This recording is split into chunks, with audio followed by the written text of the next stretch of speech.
Hello, my name is Horam, and today I have found a few stories from the NoSleep subreddit and will be narrating them here. I do hope you enjoy. The Deal with Vampires. I cannot and never will describe to you the agony of the modern romanticism surrounding the vampire. It is to me not only to be ridiculed, but highly offensive and should not be considered in any sort of taste. To romanticize vampires is to make a September 11th edition of Jenga, a Holocaust sitcom. Have you ever seen the eyes of an animal that eats? It's not a look of rage or joy in their eyes. I once found a praying mantis in my backyard when I was 6 or 7, and I followed its moving around the garden for about 2 days, until I saw it another way, and couldn't bear to see it anymore. One morning, the green thing had found a cricket. I saw it peering down with its cone-like eyes at the poor, broken-legged creature. It did not tilt its head, nor did it show any sign of emotion I would have liked. I was used to seeing animals on television indicate when they were furious. The mantis did nothing of the sort. It stood, frozen, as the pitiful cricket edged away. And I blinked, and suddenly the cricket was in the mantis's claws, bottom first. The cricket wriggled as the mantis relished its nibbles from its bottom half, twitching and struggling. The mantis's tiny mouth, full of horrid fingers, flurrying, its putrid little flaps undulating and chewing. It even turned its head as it took bites, exactly like we do. It didn't look at its meal. It in no way comprehended the pain of its meal. The struggling was a nuisance, and barely that. The little sweet green mantis just looked at me, with its pupil dots on glimmering cones, making delicate nibbles as a frighteningly small amount of the cricket left was still struggling. The head came last. I thought the mantis would jump on me, or jump away, somehow satisfied with the act of cruelty. That's it. That's what I really am. I thought he would leave. But he didn't.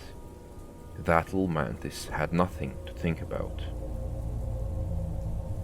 I had nightmares about the silent screams of my food for weeks. I imagined my cereal turning into screaming flesh in my mouth. When I caught a vampire who thought no one was looking, it was much the same. Mr. Brett lived in the same building as me, and I caught him in the hallway occasionally. I didn't like Mr. Brett at all. First of all, there was the thing where he always waited for someone to offer the door to him. He could never manage to offer the same courtesy, and it seemed just a little bit rude. But there was also something else, and I assure you, it was nothing to do with his appearance.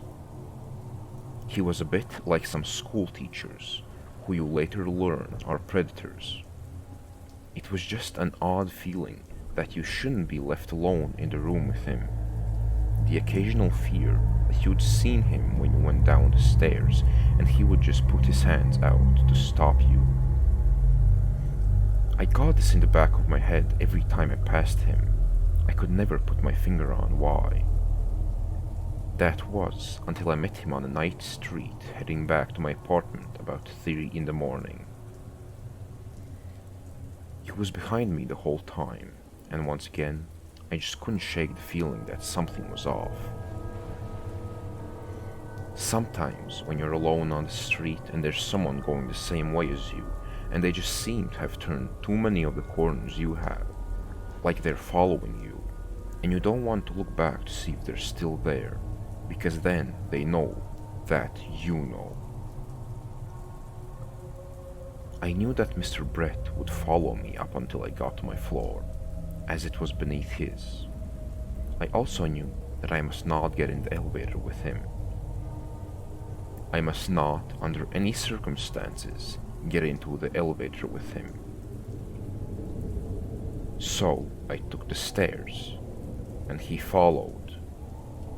In the stairwell to the second floor, the metal winding steps, just in the corner where you could hide and not be seen from the bottom or the top of the stairs, I stopped.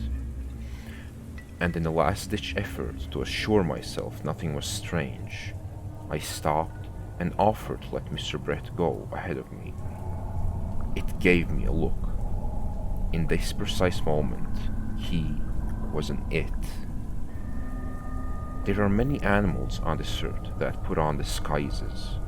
However, most of them are designed to blend in and hide, or to intimidate and scare. There are moths that look like bark, and there are moths with massive eyes on their wings. Like most disguises, they fall apart upon close scrutiny. But there is the occasional occurrence of a more malignant kind of disguise. The wolf in sheep's clothing, perhaps. For example, there's a kind of spider that is shaped and colored exactly like an ant. Most ants cannot tell the difference until they are being eaten. But if you look closely, you can see that it has two very dark, very large eyes in the middle of its head, two black, predatory eyes, and a crown of smaller eyes above. The minuscule gave away that it's not what it seems. When I looked closely, I saw what Mr. Brett really was. It was like something wearing the skin of a man. And now, because it had been careless, it needed to adjust some things that fell out of place. Its mouth was forced shut so hastily it had not been able to align it properly with human anatomy. The slightest droop and crookedness made me wonder what his true mouth looked like when it wasn't puckered into lip shape. Its eyes were utterly human and bloodshot, but not in surprise like a spider. They were fixed, immovable, and his eyelids were gone. The look in those eyes told me nothing, and the nothing told me everything. There was nothing in Mr. Brett. He froze, and at no point did his brow furrow in rage at having been seen. Jesus, I said, in some ways, half a swear, half a prayer. The eyes did not move. And when I blinked, I saw him, merely as his old, dirty-looking self, but I could not unsee his eyelids as vestigial pieces of mimicry.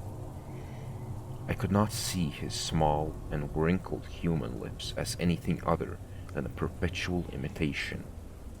He made his way from me up the stairs quickly, and my skin crawled as, presuming me still paralyzed, he went at an eerie and unnatural speed, crawling as his hands and feet scuffled the walls. Mr. Brett lived in that block for 2 more months after that. He knew that I knew, and I knew that he knew.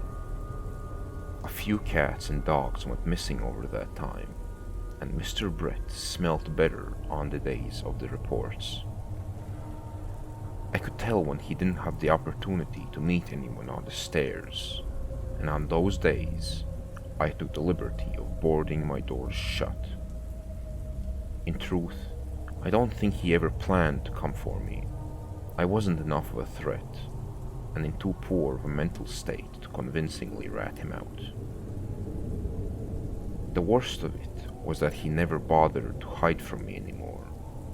Sometimes he'd come to my window, uninvited and unable to enter, always when no one else could see.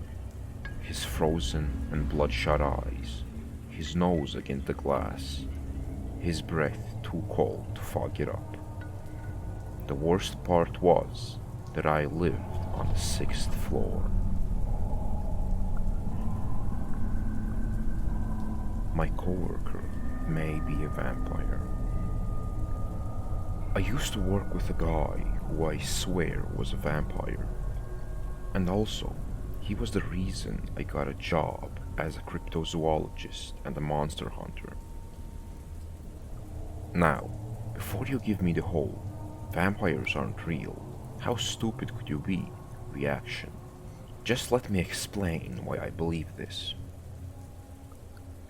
When this happened, I was a paramedic, and I was working midnight to 8:30 a.m. for about 3 years.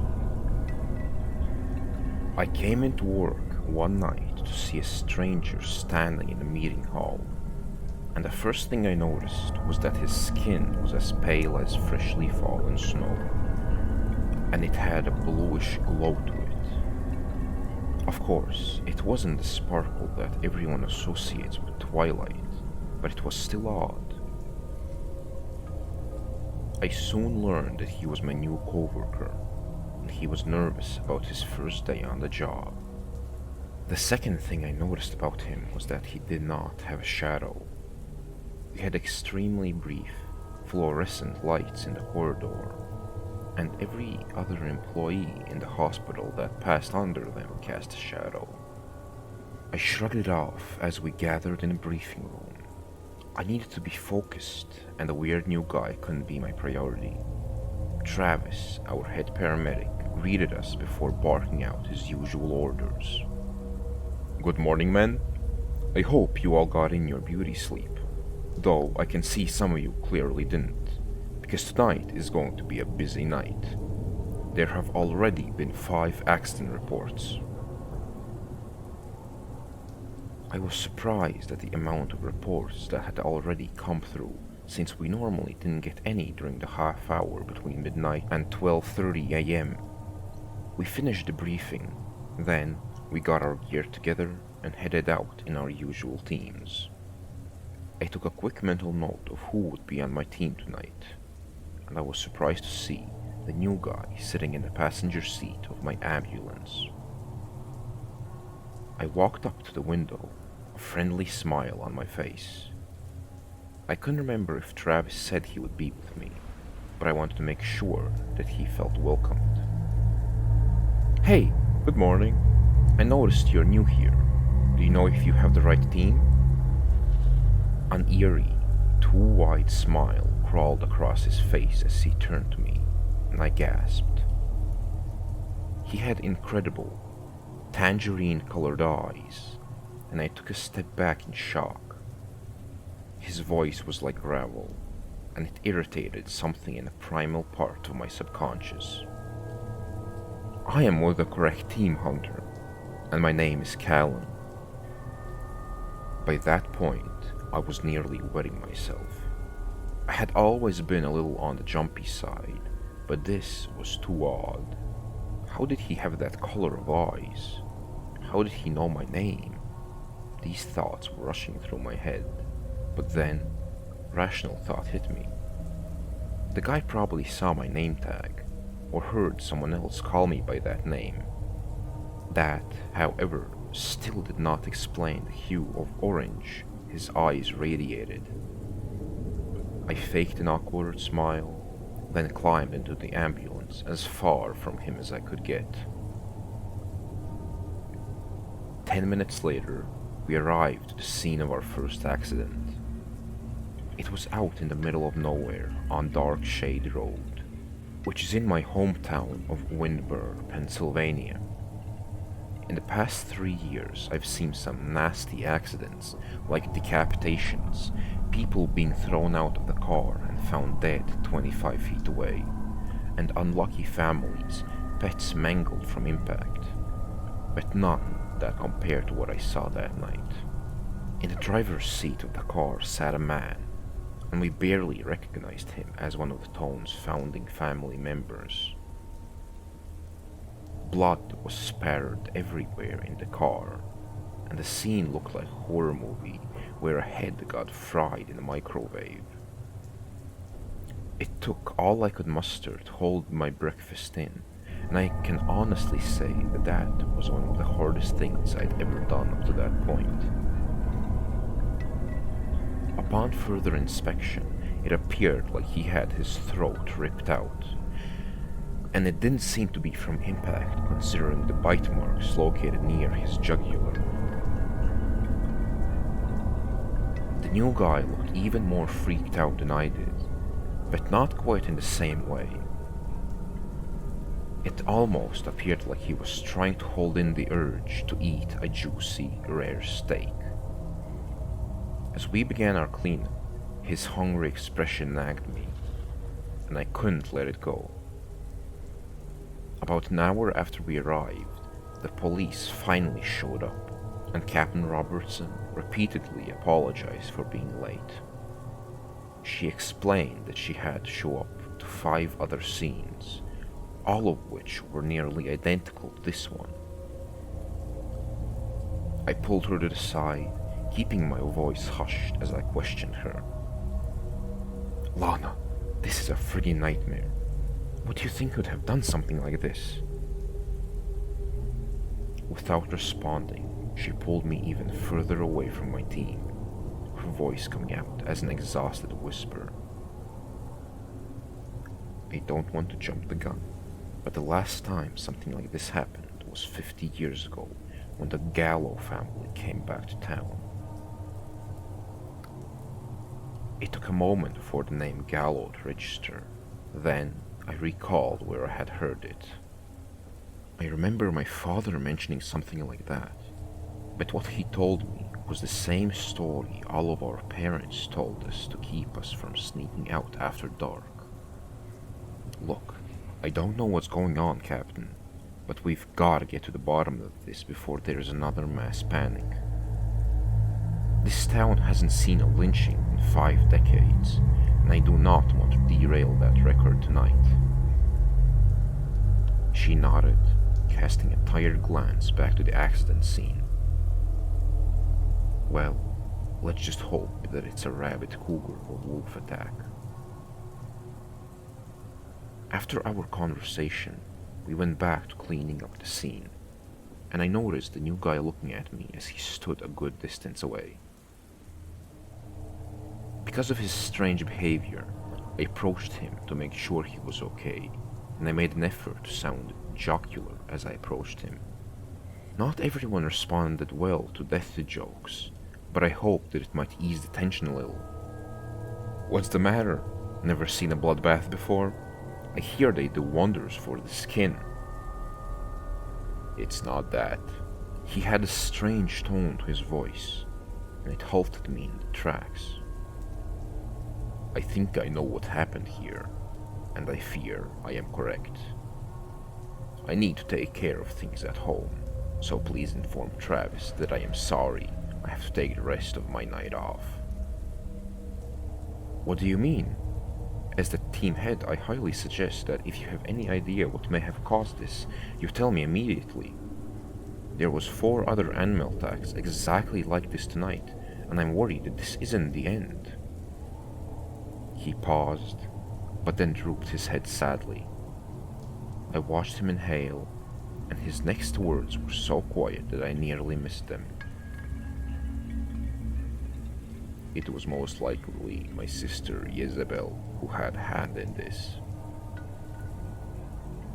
Immediately after the response, Callan walked back towards the ambulance, and he disappeared behind a few of the police officers. When I saw him the next night, I realized that I was angry at him for walking off the scene like that, and my words came out more chilled than I meant for them to. "What the hell was up with you last night?" He just shrugged, his face expressionless as he responded.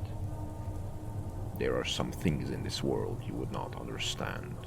Let me take care of this, since I do not want to see any more humans in this town hurt. Humans? That one word brought up so many other questions. What did he mean by that? Was he not human? Were my ancestors right, and there really were such things as monsters? Were the stories my father and grandfather told me real accounts rather than fictional stories I had believed them to be? Was I truly the descendant of monster hunters? There's no way. I must have spoken out loud, because he turned his head to face me. In barely a second, he had moved across the hall, and he was staring at me with a gloating smirk. Oh, so you finally realized that the stories your family had passed down were real. You are the slow little slug. What? How do you know that?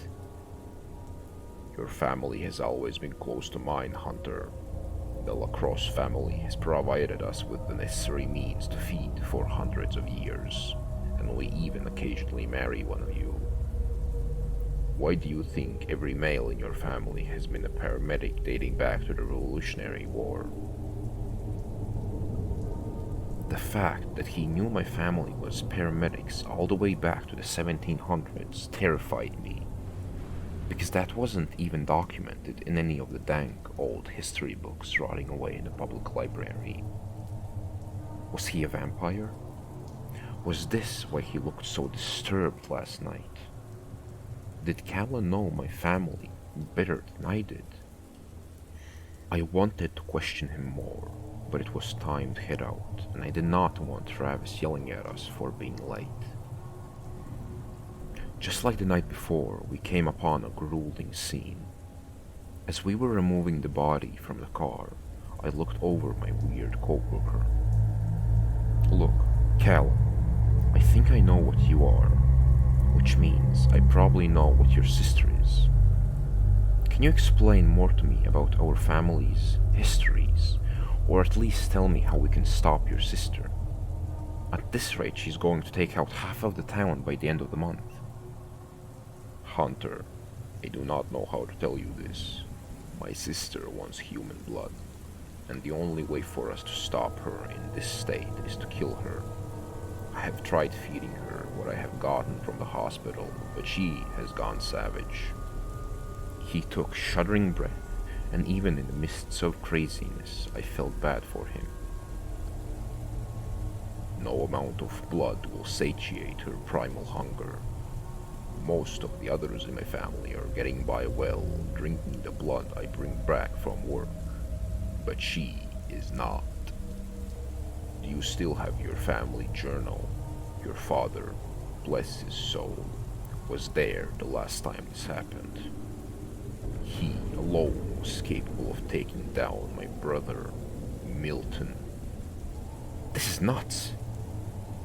Look, just find a book and get some supplies that we need.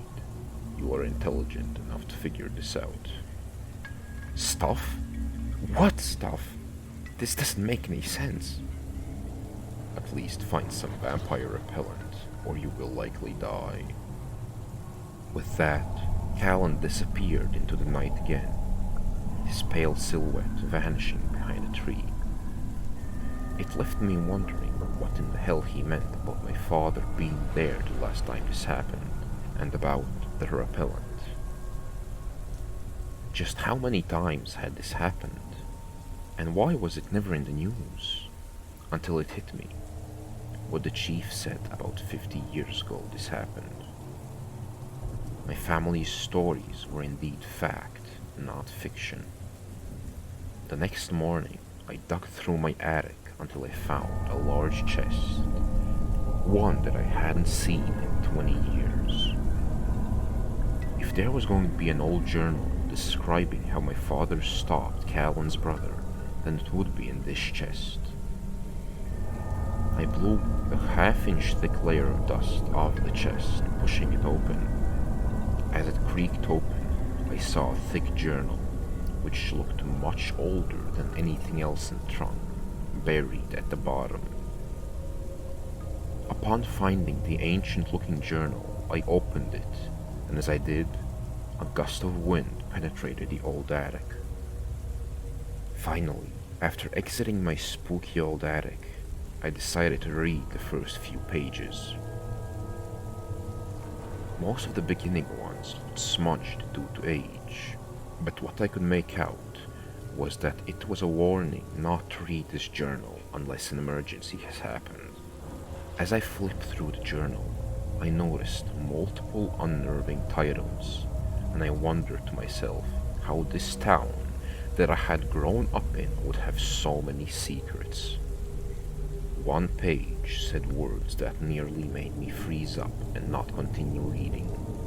If you have taken it upon yourself to find this journal, I fear the worst. You will find a solution to the problems you are facing. That was followed by an odd, handwritten table of contents. Chapter 1: Lycanthropes and Lycanthropy. Section 1: Weaknesses. Section 2: Strengths. Section 3: How to stop them. Section 4: Accounts. Chapter 2: The Fake Courts, Unsullied and Sullied. Section 1: Weaknesses. Section 2: Strengths. Section 3: How to stop them. Section 4: Accounts. Chapter 3: Cryptozoology and Monsters of the World. Section 1: Weaknesses. Section 2: Strengths. Section 3: How to stop them. Section 4: Accounts. Chapter 4: Undead. Vampires, ghouls, demons. Section 1: Weaknesses. Section 2: Strengths. Section 3: How to stop them.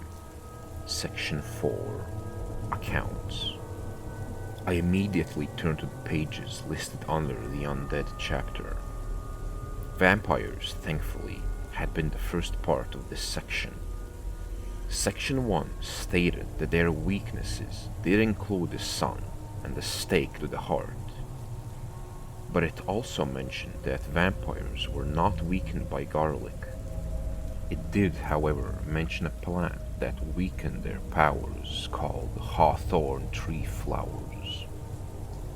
I had no idea where I could get any hawthorn flowers, but I made a mental note they could help us. After a few hours of reading and trying my damnedest to memorize the information about vampires, I ended up passing out in my lazy boy recliner.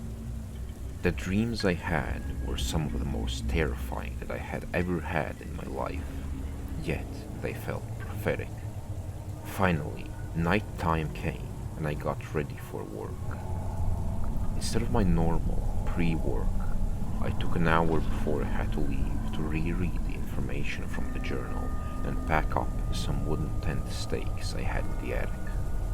Tonight felt much darker and colder than the past few nights, and the moon was hidden behind a thick blanket of clouds. Shadows bent around my headlights, and they almost seemed malicious. Anxiety was causing my throat to dry out, and upon walking into our normal meeting spot, I noticed most of the team hadn't shown up yet. I was relieved to see that Callum was standing against the wall, close to his normal place, and I eagerly approached him. "Did you bring the stuff we need?" His tone was hushed, as if to hide the words from the rest of the team. "I have everything that we will need to put an end to your psychotic sister, except something called hawthorn flowers that I couldn't find any of." I tossed him the bag I had packed specifically for him, and we awaited the nightly briefing. Finally, about a half hour later, the boss came running down the hall, looking terrified. "What's the matter, boss?" We had never seen him like this before, and I was concerned. There, there was a monster. It was looking for me at the parking spot. I got out of my car and saw a beautiful woman sitting on hospital steps, crying, and as I approached, she lunged at me. Before anyone could gather their thoughts or even say anything, Callan stepped forward. What did she look like, boss? Marvelous black hair, sapphire blue eyes. That was all Callan had stated to hear. Then he was running down the hall towards the front door. I was confused, but I figured it was his sister outside. I barked a few instructions, then hastily I followed him. Get everyone inside the office and barricade the door. Do not let anything in. I caught up with him at the front door, where he stood, looking more afraid than I had imagined he could. Hey man, are you sure you can do this? If not, I can take care of your sister. Yes, I have to protect this town from her. Or rather, we have to protect this town from her like our ancestors have done for over 3 centuries. The next few minutes seemed like millennia as we checked the gear I had put together and flushed our plan. I would distract the bloodthirsty monster, and while she was occupied with me, Callan would approach her from behind and thrust a stake through her heart.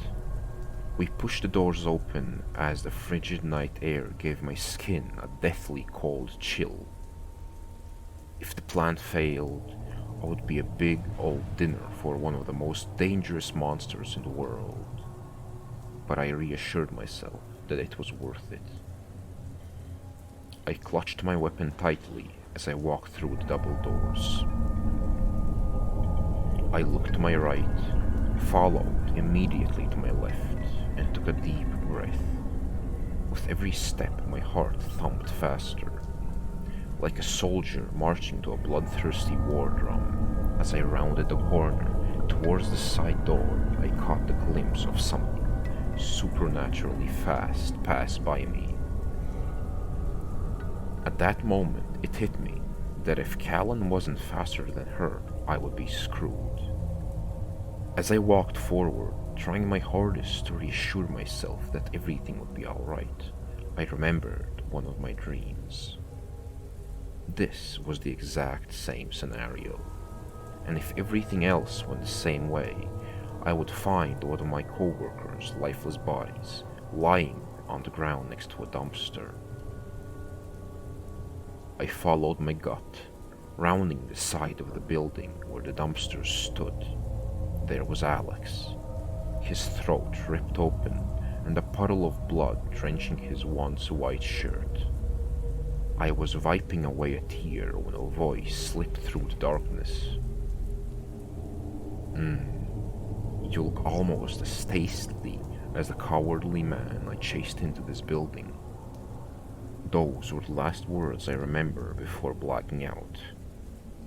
Sometime later, I woke up on a hospital bed, an aching feeling tearing through my back and legs. What had happened? How was I alive? Was it all a dream? No, it couldn't have been. It felt so real. I tried to get up, but I heard footsteps coming down the hall, so I quickly laid back down. Good morning, my friend. I hope you have rested well. Callan stepped past the curtain, and he looked exhausted. You have been asleep for 2 days, and I hear that is a lot for a human. I have? What do you mean I've been asleep for 2 days? What happened to your sister? We were on a job, and you ended up passing out at the sight of blood. I had never seen you act that way, and you collapsed from the sight. Now here you are, finally awake. What about your sister? Did you kill her? Calm down, Hunter. You must rest. Nurse? A nurse quickly shuffled over, and within minutes I was back in a drug-induced sleep. When I woke up, he was gone, and I still felt agitated. Was everything truly just a fear-induced dream? Upon getting home, I walked into my living room and immediately froze. There, on my coffee table, was a mound of white little flowers. They were accompanied by a simple note, and it gave me chills. To H from C, stay safe, see you soon. This is why I believe my partner was a vampire. That's all the proof I have that Callan Gallo is not the man we all think he is. And from that day on, I told myself that I would spend my life proving to everyone that we live in a world of the unknown. I had a disturbing conversation with my neighbor's 10-year-old son. I didn't hear Michael at first. The noise of the mower filled my head like a swarm of angry wasps, drowning everything else out. I was finishing off the last strips of grass closest to my neighbor's wall, being as quick as I could. The last hint of light was bleeding out of the sky, and I wanted to get back inside as soon as I could. A beer in front of the TV was calling. But when I reached the far end of the gate and cut the power, I heard a voice behind me. "Paul?" I jumped slightly. You know, when you're so caught up in your own head, you forget your surroundings. My wife is back from holiday tomorrow. She's been off in Spain with a couple of her friends for the past week, and I had been thinking about my plan to meet her at the airport. Timings when I'd need to leave and all that. I was in my own little bubble. The voice floating over from my neighbor's garden punctured through it. I turned from the mower and stared over the low wall into the garden next to mine. I couldn't see anything at first. The sky was mostly dark overhead, and the only light spilling into the garden came from a single street lamp on the road behind my house. It did little to shift the shadows. "Over here." I shifted my gaze and finally saw him. Michael, my new next-door neighbor.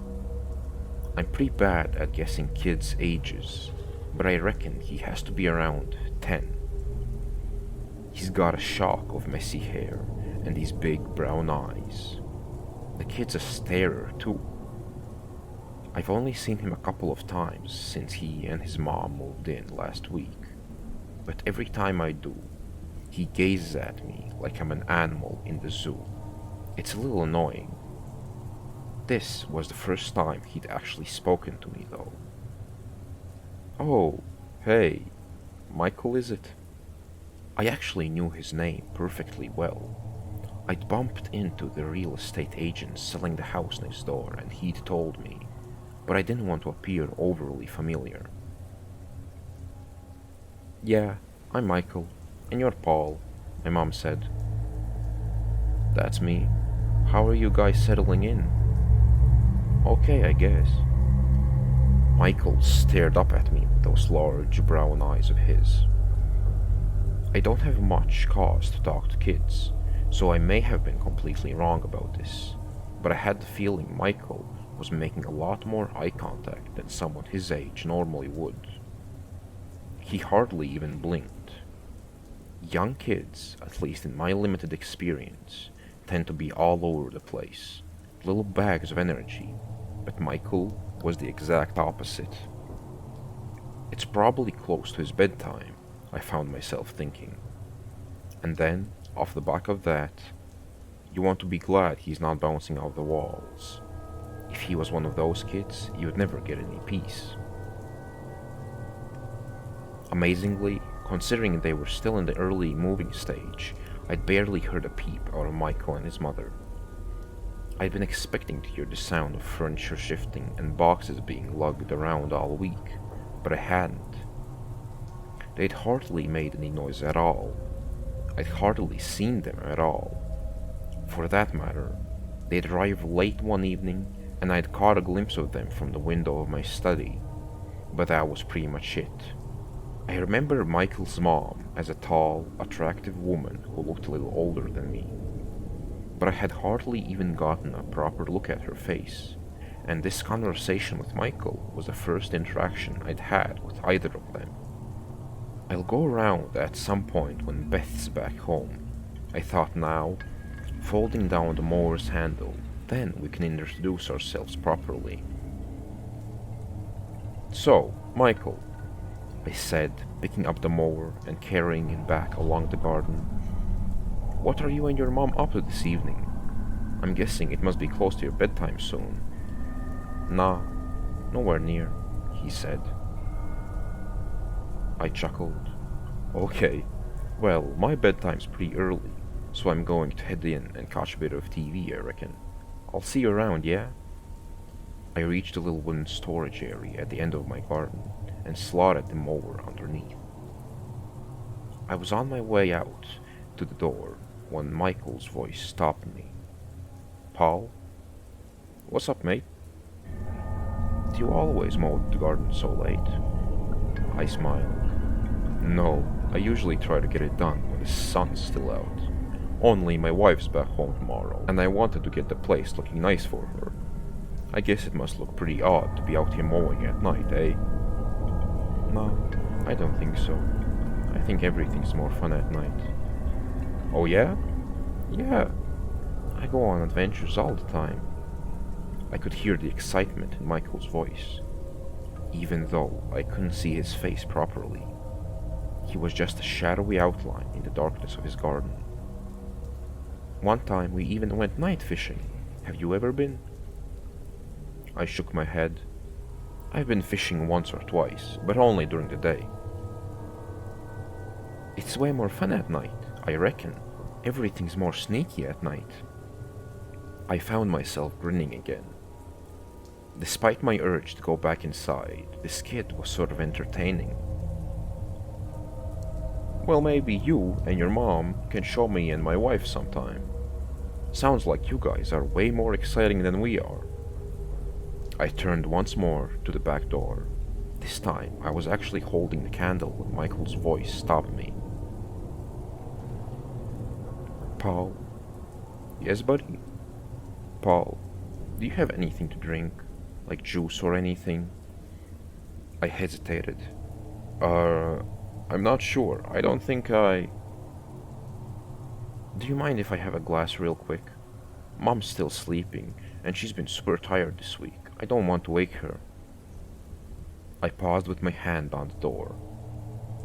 If Beth had been in, I probably would have said yes straight away, likely without even thinking about it.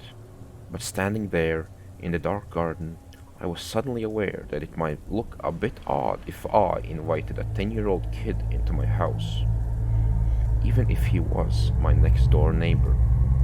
And I doubted his mom would like the idea all that much. Do you not have anything to drink at your place, mate? My hand was still on the door, and I hadn't turned the handle yet. I stayed in the same position, my mind whirring with excuses. And when I heard a voice directly behind me, I almost jumped out of my skin. No, we don't have anything. I spun around and found Michael standing about a foot away from me, staring up at me with those large brown eyes of his. The kid must have clambered over the garden wall while my back was turned. Must have done it without making a sound. Please, Paul, just a super quick drink and then I'll go back home. I won't even sit down, I promise. I made a quick mental calculation in my head.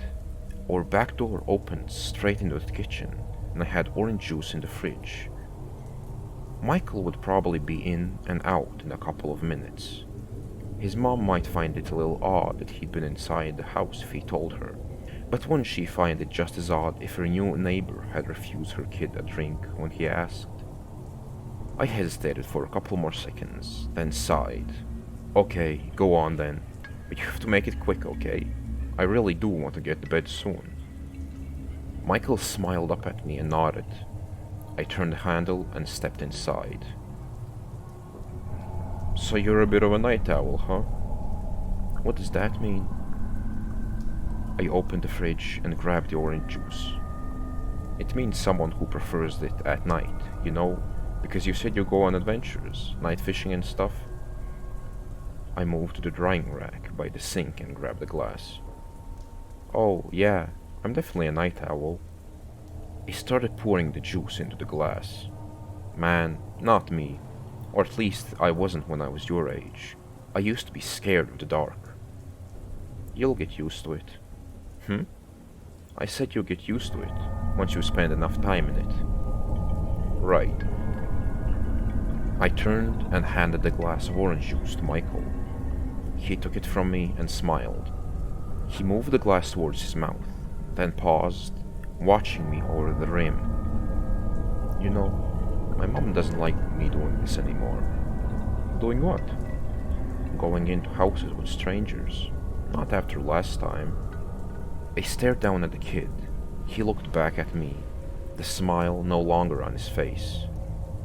Somewhere, down in my stomach, I felt something uncomfortable squirm. What do you mean, mate? What happened last time? Michael glanced over his shoulder at the closed back door, as if he was checking to make sure his mom wasn't there. He moved the glass of orange juice away from his mouth and placed it on the kitchen counter. Then he shrugged.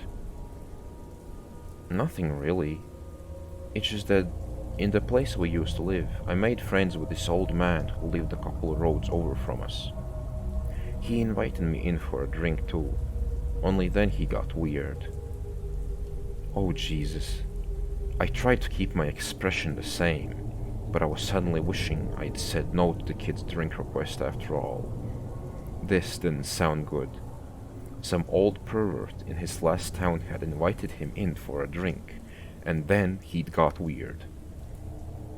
How was his mom going to feel about him being on his own in my house now, given that something bad had clearly happened in the last place they lived? He got weird? The words were out of my mouth before I could stop them. I should have just sent the kid packing there and then, but I guess my curiosity got the better of me. Michael shuffled on the spot, staring back at me. Yeah, he wanted me to come down to the basement with him.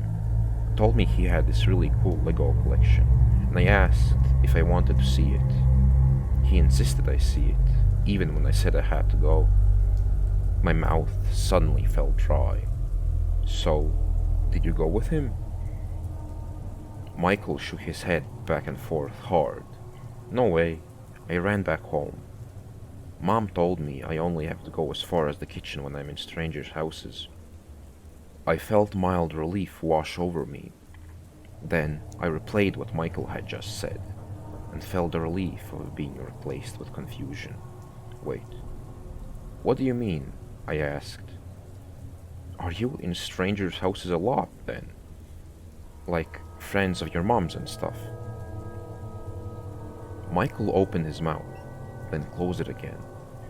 He turned and moved his hand back towards the glass of orange juice on the kitchen side. But instead of picking it up, he only prodded it with his finger, sliding it over the surface. When he looked back at me, he carried on speaking as if he hadn't heard my question. Mom was really angry when she found out about the man. She made me promise I'd never ever go back there. Did she tell anyone? About what that man said to you, I mean. No way. Michael looked away from me again. There was a slight smile on his face, like he was in on some joke I wouldn't understand. She did something way better than that. Oh yeah? What did she do? She made him disappear. I had my mouth open to ask another question when I realized what Michael had just said. The next thought I had was that I must have misheard him. What did you say? I said she made him disappear. I told you, night is the best time to hunt. Michael fixed at me with those brown eyes of his. Only right then they looked darker than brown, almost black. I tried to find the words, but I was at a loss. Michael smiled up at me. "It's funny," he said after a moment. "People think Mom won't come in unless she's invited, but they've got the rules all wrong. As long as one of us has already been invited, then it's fine. She can come back with me anytime she wants." The kid smiled at me once more. "Don't worry, Paul. I'll tell her you were nice to me. Make sure she goes easy on you when you meet her. Thanks for the juice." He turned away and pulled the back door open. I found my eyes wandering over to the glass of orange juice, my mind vaguely aware that he hadn't touched a drop of it. But when Michael spoke one more time, I turned back to him. He was framed in the open doorway, half lost in the night. "It'll take some getting used to," he said, "but you won't be scared of dark much longer." Before I had a chance to reply, he'd melted into the shadows.